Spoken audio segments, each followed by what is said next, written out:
মই গগৈ ডাঙৰ বিধানসভাৰ কথা পাতিলোঁ অকণমান বিধানসভাৰ বাহিৰলৈ আহিম আপুনি আচলতে এতিয়া কাৰ মানুহ বিজেপিৰ নে কংগ্ৰেছৰ মানে মই বিজেপি বা কংগ্ৰেছৰ মানুহ হ'বই লাগিব নেকি নালাগে তেতিয়াহ'লে মই ৰাইজৰ দলৰ মানুহ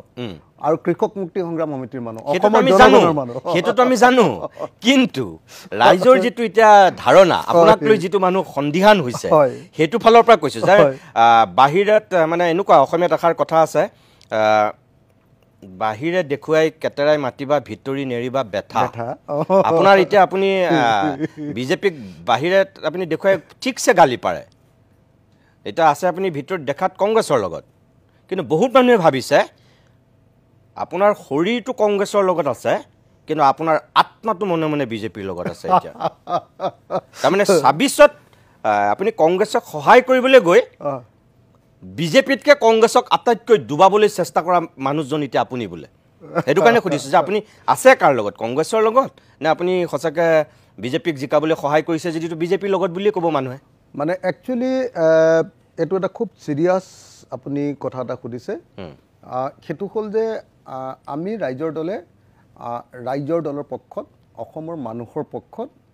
আঞ্চলিকতাবাদ আৰু অসমীয়া জাতীয়তাবাদৰ বা প্ৰগতিশীল জাতীয়তাবাদৰ পক্ষত আছোঁ আমাৰ মানুহবিলাকে মানে এটা খুব মানে সৰলীকৃত এটা ধাৰণা লয় যে আইদাৰ অৰ হয় কংগ্ৰেছৰ লগত থাকিব লাগিব নহ'লে বিজেপিৰ লগত কিন্তু আমি চেষ্টা কৰিছিলোঁ প্ৰথমতে নাই তৃতীয় বিকল্প এটা তৈয়াৰ কৰা হওক তাৰ কাৰণে আমি অসম জাতীয় পৰিষদ আৰু ৰাইজৰ দল একত্ৰিত কৰিবলৈ চেষ্টা কৰিছিলোঁ সেইটো নহ'ল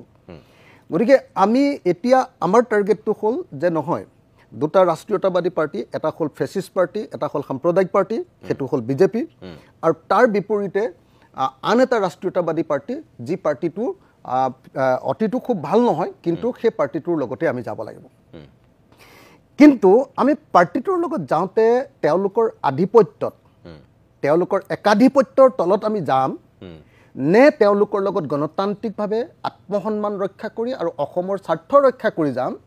এটুক লৈ যুঁজ-বাগৰ চলি আছে এতিয়া এই যুঁজ-বাগৰটোত সেইকাৰণে মানে মানুহবিলাকে কথাটো বুজিবলৈ যত্ন নকৰে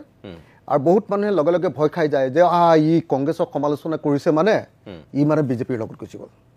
মই আকৌ বহুত দিন আন্দোলনৰ মাজেদি আহিছোঁ নহয় জানো 1993 চনমানৰ পৰা মই আন্দোলনত জড়িত হৈ মাৰ খাই জেইল গৈ NIA লাগি UAPA লাগি NHA লগাই সববিলাক শেষ হোৱাৰ পাছত 165টা কেছ লগাৰ পাছত মইতো যথেষ্ট পৰিমাণে সমাজখন সম্পৰ্কে শিকিছোঁ গতিকে মই এনেকুৱা ধৰণে সেইটো এই আইডাৰ আউটত থাকিব নোখোজোঁ যে হয় বিজেপিৰ লগত থাক নহ'লে কংগ্ৰেছৰ লগত থাক আমি ক'ব খুজিছোঁ যে কংগ্ৰেছৰ লগত যদি থাকোঁ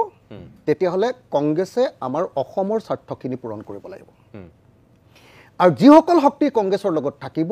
কংগ্ৰেছে তেওঁলোকক সমান মৰ্যাদা দিব লাগিব আৰু কংগ্ৰেছে আমাৰ লগত লগ লাগি সেই ষ্ট্ৰেটেজি তৈয়াৰ কৰিব লাগিব তেওঁলোকৰ মানে আধিপত্যত আমি আমাৰ সৰ্বস্ব হেৰুৱাই দিম এই কথাটো কেতিয়াও হ'ব নোৱাৰিব এই যুঁজটোৱে চলি আছে আৰু এই যুঁজটোত বহুতে ভয় খায় এটা মূল কথা হ'ল যে আপুনিয়ে নহয় কংগ্ৰেছৰ লগততো কেইবাটাও ৰাজনৈতিক দল আছে কেইবাগৰাকীও নেতা একেলগে আছে কাৰো লগততো অসুবিধাটো হোৱা নাই অকল প্ৰব্লেমটো আপোনাক লৈ কিয় হৈছে সেইকাৰণেতো মই কৈছোঁ যে আপুনি নিশিচা কৈছোঁ নেকি তাৰমানে আপুনি ক'তো নিশিজে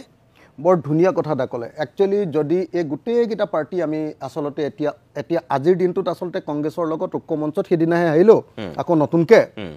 তো তাৰ আগত আমি 16টা পাৰ্টি একেলগতে আছিলোঁ আচলতে এই 16টা পাৰ্টি আমি কংগ্ৰেছৰ লগত একদম একেলগে কথাখিনি পাতিব লাগিছিলে তাৰমানে কংগ্ৰেছে নিৰ্বাচনৰ সময়ত বুমৰাং হৈ থাকিল গৌৰৱ গগৈ সেইটো স্থিতি ল'লে তাৰপিছত আপোনালোকৰ গোটেইখন দুবাং বাং হৈ থাকিলে গতিকে ফুটুকাৰ ফেন হ'ল গোটেইখন মানে এতিয়া সেইটোৱে মই আপোনাক বুজাবলৈ যিটো যত্ন কৰিছোঁ যে মানুহে এটা বস্তু পাহৰি যায় যে কংগ্ৰেছে বিহালী নিৰ্বাচনত নিজে ঐক্যমঞ্চৰ পৰা আঁতৰি গ'ল তাৰ পাছৰখিনি মানুহে বেছিকৈ মনত ৰাখে যে অখিল গগৈ কংগ্ৰেছক সমালোচনা কৰিছে কিন্তু অখিল গগৈয়ে যে আপোনাৰ লোকসভাৰ নিৰ্বাচনত কংগ্ৰেছক জিকাবৰ কাৰণে আটাইতকৈ সক্ৰিয় ভূমিকা গ্ৰহণ কৰিছিলে ধুবুৰীৰ পৰা যোৰহাটলৈকে নগাঁৱৰ পৰা কৰিমগঞ্জলৈকে সেই কথাটো বহুত মানুহে পাহৰিবৰ কাৰণে চেষ্টা কৰে আৰু পাহৰিবৰ কাৰণে চেষ্টা কৰিব কংগ্ৰেছ এটা ডাঙৰ পাৰ্টি কংগ্ৰেছৰ লগত মানে সম্পৰ্ক ভাল থাকিলে সুবিধাজনকেই হয় আমিতো কোনো মানুহক একো দিবও নোৱাৰোঁ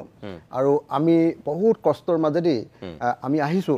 নাই নাই আপুনি মোক অলপ টাইটকৈ কথাখিনি ক'ব লাগিব যে আপোনাৰ লগত এতিয়া সংঘাতটো ক'ত হৈছে তাৰমানে তেতিয়াহ'লে মই খোলাকৈ ক'ম খোলাকৈ কওক খোলাকৈ যদি কওঁ তেতিয়াহ'লে মই আপোনাক এটা ঘটনা কৈ দিলে গম পাই যাব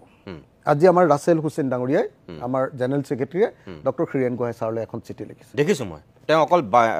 চিঠি লিখাই নহয় তেওঁ বক্তব্যও দিছে যিটো আমি ইতিমধ্যে নিউজত বজাইছোঁ মই সেইটো নাজানো বক্তব্য দিছে আৰু চিঠিখনো মই একচুৱেলি চিঠিখন তেওঁলোকে নিজে ড্ৰাফ্ট কৰিছে নিজে হেৰি কৰিছে মই কৈছোঁ দেখিছোঁ মই পঢ়িছোঁ 2 পৃষ্ঠাৰ চিঠি সেই চিঠিখনত এই কথাটো লিখিছে অতি স্পষ্টকৈ লিখিছে যে সেইদিনা সোণাপুৰত যিটো ঘটনা ঘটিলে সেই ঘটনাটোত অখিল গগৈক ভিলেন সজাব খোজা হৈছে কিন্তু ঘটনাটো ঘটাইছে সম্পূৰ্ণৰূপে প্ৰদ্যুৎ বৰদলৈ ডাঙৰীয়াই প্ৰদ্যুৎ বৰদলৈ ডাঙৰীয়াই মই সেইদিনা মই ভাষণ দিয়া নাছিলোঁ মিটিংখনত ৰাছেল হুছেইনে ভাষণ দিছিলে আৰু মই ইচ্ছাকৃতভাৱে কৈছিলোঁ যে চাওক মই ক'লে মানে কেতিয়াবা কথা টান হ'ব পাৰে গতিকে আমি পাৰ্টিৰ ভিতৰত ডিছকাশ্যন কৰি এইকেইটা কথাহে কবি আমি আজি মানে সমিলমিলৰ কথা কোৱাৰ বাহিৰে বেলেগ কোনো ইছ্যুত নোসোমাওঁ মই অলপ ক্ৰিটিকেল কথা কওঁ গতিকে মানুহে বেয়া পাব পাৰে গতিকে তই ভাষণটো দিবি কোনো হেৰি নাথাকে কমপ্লেইন নাথাকে আমাৰ চবেই ভাষণ দিলে অল পাৰ্টিৰ মানুহে ভাষণ দিলে ভাষণ দি শেষ হোৱাৰ পাছত কংগ্ৰেছে ভাষণ দিলে আচলতে হ'ব লাগিছিলে যে কংগ্ৰেছে এইটো ব্ৰেক কৰিছে প্ৰথমতে কংগ্ৰেছে আচলতে আমাৰ সকলোৰে সন্মুখত দুখ প্ৰকাশ কৰিব লাগিছিলে যে আমি আঁতৰি গ'লোঁ বেয়া নাপাব দেই সেইটো নকৰি আমাৰবিলাকক ভাষণ দিবলৈ দিলে ভাষণ দিয়াৰ সময়ত কৈ দিলে আমাৰ হৰেকৃষ্ণ ডেকা ডাঙৰীয়াই যে কোনেও আপোনালোকে হেৰি কথা নক'ব দেই এইটোৱে সেইটো গালি পৰা কথা নক'ব কিন্তু কথা আৰম্ভ কৰিয়ে প্ৰদ্যুৎ বৰদলৈ ডাঙৰীয়াই একদম ইমান আমাক মানে গালি দিলে মানে অখিল গগৈ নাম ধৰি ৰাইজৰ দলৰ নাম ধৰি ভাবুকি দিছে যে যদি এনেকুৱাকৈ কথা কয় তেতিয়াহ'লে আমি কংগ্ৰেছ দলে কেতিয়াও মানে বহুত তেনেকৈ কৈছে কথা এনেকৈ ধমকি দিছে মোৰ নাম ধৰি ধমকি দিছে ৰাইজৰ দলৰ নাম ধৰি ধমকি দিছে তথাপি তেওঁৰ 20 মিনিট সময় আমাক ধমকি দি আছে আমি মনে মনে বহি আছোঁ এটা বাক্য মাজত কোৱা নাই যেতিয়া তেওঁ ধমকি দিলে সেই ধমকিটো আমাৰ কাৰণে মোৰ কাৰণে মই যেতিয়া পাৰ্চনেলি তাত বহি থাকিম সেইটো এটা আঞ্চলিক শক্তি বা এটা জাতীয়তাবাদী শক্তিৰ ওপৰত দলৰ সভাপতি হিচাপে আঞ্চলিক কি কয় এটা ৰাষ্ট্ৰীয়তাবাদী দলৰ এইটো এটা মানে আগ্ৰাসন বুলি ভাবুকি এটা গতিকে লগে লগে মই ক'লোঁ যে মই অলপ ৰেছপন্স কৰিব লাগিব মই ৰেছপন্সটো ঠাণ্ডাকৈ কৰিছিলোঁ মই ৰেছপন্সটো ঠাণ্ডাকৈ কৰি মই খালি এটা বাক্য কওঁতে তেখেতসকলে মোক ধৰি দিলে 2 মিনিটো হোৱা নাই মই কোৱা মই ক'লোঁ যে চাওক আমি কংগ্ৰেছে এনেকুৱা আনডেমক্ৰেটিক আৰু ফেচিষ্ট ধৰণৰ আমাক আচৰণ কৰিলে নহ'ব এনেকৈ এই শব্দটোৱে ফেচিষ্ট শব্দটো ক'লোঁ আচৰণ কৰিলে নহ'ব তেতিয়া লগে লগে আমাক কংগ্ৰেছক ফেচিষ্ট বুলি কৈছে বুলি কৈ তেওঁ একদম হাল্লা হুলস্থুল কৰি গুচি গ'ল আমিতো তব্বা মানিছোঁ আৰু কোনো একো হোৱাই নাই এনেকুৱা ডিবেট আমাৰ অল পাৰ্টিৰ মাজত সদায় চলি থাকে তেখেতে আমাক ইমান গালি পাৰিলে আচলতে আমিহে হেৰি এৰি থৈ আহিব লাগিছিলে সভা এৰি থৈ আহিলে তেখেতৰ মানে বডি লেংগুৱেজ দেখিলে মই আচৰিত হৈ যাওঁ যে আচলতে তেখেতে মানে এইটো কোনো কাৰণ নোহোৱাকৈ কেনেকৈ এনেকুৱা উত্তেজিত হ'ল মইতো মানুহক সুধিছোঁ যে তেখেতৰ চুগাৰ আছে নেকি কি হ'ল ঘটনাটো অকস্মাতে তেখেতে একদম দৰ্জাত ঠেলি আমাৰ মনোৰঞ্জন দাই ধৰিছে দৰ্জা ঠেলি তেওঁতো ওলাই গ'ল কোনো ঘটনা ঘটা নাই আৰু আপুনি এটা কথা কওকচোন যে তেখেতসকলৰ প্ৰেচিডেণ্ট বহি থাকোঁতে তেখেতসকলৰ এজন সদস্য তাৰ পৰা এনেকৈ ওলাই যাব পাৰে নেকি কওকচোন আপুনি গোটেই অল পাৰ্টিৰ মিটিং হৈ আছে কোনো ধৰণৰ ঘটনা ঘটা নাই এটা মাত্ৰ বাক্য হৈছে তেখেতে আমাক ইমান গালি পাৰিলে যদি মোৰ বাক্যটো বেয়া পাইছে তেওঁ থিয় হৈ এইটো বাক্য উঠাই লওক বুলি ক'লে হৈ গ'ল আৰু স্বপ্ৰনোদিতভাৱে অলপ পিছত মই উঠাই লৈছোঁ যদি বেয়া পাইছে আপোনালোকক মই এই শব্দটো উঠাই লৈছোঁ বাৰু এনেকৈ বুলিও কৈছোঁ মই তেখেতে এইটো কিয় কৰিলে আজিও মোৰ কাৰণে সেইটো সাঁথৰ আজিও মই যেতিয়া আহিছোঁ তেতিয়া কৈ আছে মই চবেই কৈ আছে যে গোহাঁই ছাৰে এই কথাটো নাজানে গোহাঁই ছাৰে এই কথাটো নজনাৰ কাৰণে ছাৰক হয়তো ভালকৈ কথাটো কৈ দিয়া নাই এই অখিলে এনেকৈ ক'লে কাৰণে ওলাই গ'ল বুলি কৈছে চাগে গতিকে চাগে এইটো হৈছে গতিকে আজি আমাৰ দলৰ পিনৰ পৰা জনাই দিয়া হৈছে যে আচলতে প্ৰদ্যুৎ বৰদলৈনো কি উদ্দেশ্যত কি কথাত কি ভাবি কি পৰিস্থিতিত এনেকৈ ওলাই গ'ল সেই কথাটো এবাৰ ভাবি চালে গোটেই কথাটোৰ ৰহস্যটো তাতে ওলাই যাব ঠিক আছে